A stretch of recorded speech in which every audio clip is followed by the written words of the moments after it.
afternoon, everybody. My name is Tom Saluzzo with the Museum of the Great Wars, and here we are for another episode of This is History with the awesome guys from Mother Road Media, who always take time on a Sunday to come out and help us bring some cool history to you, the viewer. And today what we have for you is probably one of our neater projects. We've actually just completed this. We took delivery a couple weeks ago. And what we have behind us is a Continental W-670 7-cylinder radial engine. And a little bit about how this engine came to the museum. We were actually contacted by a company called Air Repair, which is out of Mississippi. And what they do is they overhaul radial engines like this for agricultural aircraft, ag cats, things of that nature, as well as for people who have pleasure aircraft, Stearmans, Wacos, things like that. And this particular engine wasn't of use to them, and they made us an incredible deal on it, boxed it up, shipped it out here. We were got a hold of my buddy Greg, who's the manager of our local Harbor Freight, and said, "Hey, Greg, we need a trailer so we can fix this thing up." And he worked some super awesome Harbor Freight magic and got us a smoking deal on the trailer. And then Robert, who is a phenomenal welder, fabricated and put everything together. And the reason for wanting to put this together was we want to be able to take this to different things. We want to go to car shows.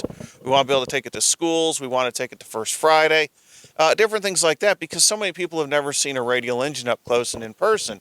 And when you see a radial engine like this, the first thing that everybody thinks of is an airplane, which is a totally logical thing. This engine, the W670, was used in various applications in World War II.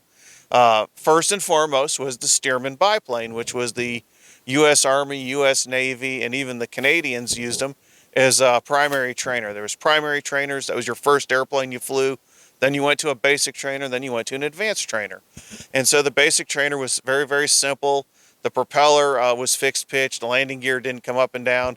In fact, the Stearman was so incredibly simple, it didn't even have an electrical system. They were actually started with an inertial starter, and you actually had a system called a Gosport, which was a set of headphones and speaking tubes so that the two pilots, the pilot and the instructor, could talk to each other. And we actually have one of those, and at a later point in time when we get into a flight training video, we'll show that off. But this is a 7-cylinder, like I said, radial engine. These generated between 220 and 250 horsepower. Now what makes this engine particularly interesting was this engine was not used in an airplane. This engine was used in a tank. I cannot tell you the number of people who I've brought this to work with me a couple of days, because Saturday before last was Take Your Radial Engine to Work Day, in case you didn't know. I don't think it was on any calendars, but I brought it to work, put it in front of the pawn shop, and people were like, "Whoa, dude, that's a radial engine of an airplane." And I'm like, "No, it's a radial engine of a tank." The M3 Stuart light tank, and I'm going to turn this around. This is our little data board that we actually had made up by the super awesome folks over at H&H Printers. And if it seems to you, the viewer, like we name drop a lot, I always like to give credit where credit is due. If you do something to help our operation, help our museum or whatever, I think you should be applauded for that. And I think you should be thanked for that more so than just a thanks, have a great day. And like I say, H&H Printers gives us a super discount on everything they do for us. They put this board together. This side has all the specs. And on the other side, however, turn that around, we have the applications. And this engine was out of one of these tanks right here. This is an M3 Stuart light tank.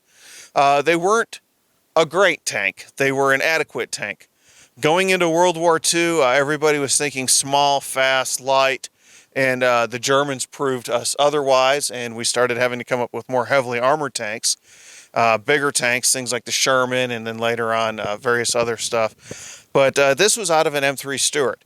Now, it was also used by the Navy in the LVT, which is the Landing Vehicle Tracked, and they used them. There were some other applications too, some command car things, but the engine on the tanks would be put in to the back of the tank at a 45-degree angle, and then you would open up doors on the back of the tank to access the back of the engine, which we'll show you here in just a minute. And so like I say, kind of a neat concept to use something like this. And that was not the only engine that was used in tanks. The Sherman tank used a big brother of this, a Wright 975, which was also made by Continental. And one of the cool things that we have is actually, and I'll hold this up here for you guys to see, this is actually the overhaul and maintenance manual by Continental. And now this is for the bigger engine, but this engine would have had the same type of book. And you can see it's called a Red Seal tank engine. It's right there. It's also restricted, although I'm thinking that by 2025 we're probably safe from anything that has to do with that. So anyways, that was sort of kind of a neat project they came up with, and that was such a cool thing of World War II, is how do we take what we have and adapt it to work in other applications. And so that's, you know, what we see here with this engine. So as we came around here, we can see that this aircraft engine, or tank engine, as this is the case, actually has 2 spark plugs per cylinder. Now that is completely an airplane thing, and that is something that when they converted this engine over and decided they were going to use it in tanks, they went ahead and left. That does give you a little bit more power.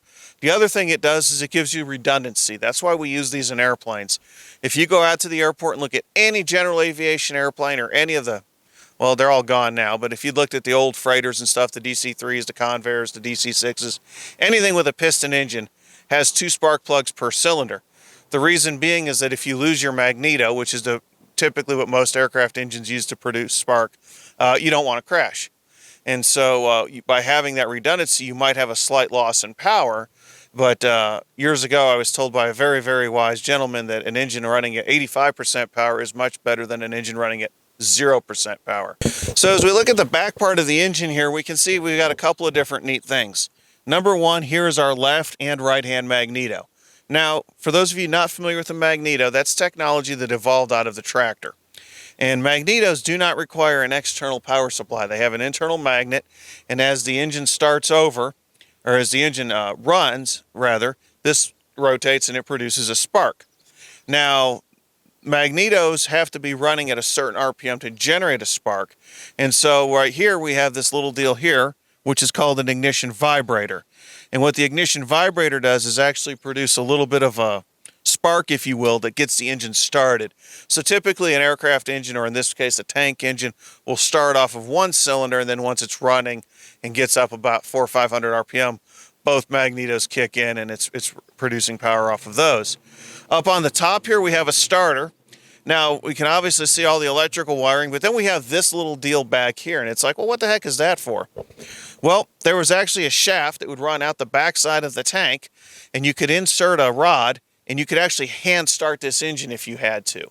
Now, I'm going to tell you something about inertial starters. If you've ever seen a movie and you see these guys and they get up there and they're like, yeah, man, we're just going to start this engine, that is total BS. Having inertially started one of these on a Stearman, it takes everything you've got to get that engine started.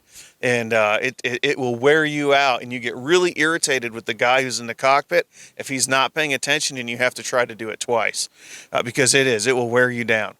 Coming down here from the starter, we have a generator, we have a hydraulic pump, and then here at the very bottom is the carburetor, which, yes, is a rather large affair. They were simple but big and very, very reliable. On the back, you can see the push rods. We've actually got the exhaust system would come out of the back here.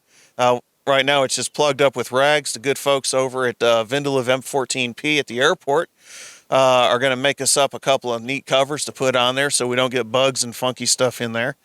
And then, like I say, on the front you can see is just the rest of the regular trailer that our guy did a phenomenal job fabbing and putting together. So I hope you've enjoyed kind of seeing a radial engine up close in person. Our plan is this September, actually a week from today, or it'll be Friday the 5th whenever you guys see this video, is going to be the drawing for our Jeep. Next first Friday, which will be in October, we'll actually planning on having this engine downtown in Kingman, so you can come out, check it out. If you're a school, if you're a micro school, if you're a group of kids, whatever, and you're interested in learning more about radial engines, you want to see this up close in person, you would like a presentation for your history class, we have a ton of different things we can bring. And I don't work on Thursdays. I'm always available unless I've got something going on with the wife. And if you would like your students to learn a little bit more about history and actually see it, touch it, and feel it, by all means, look us up on our website, get a hold of me, and we'd be glad to come out. We appreciate you guys tuning in for this episode of This is History with the Museum of the Great Wars and Mother Road Media. We look forward to seeing you next time.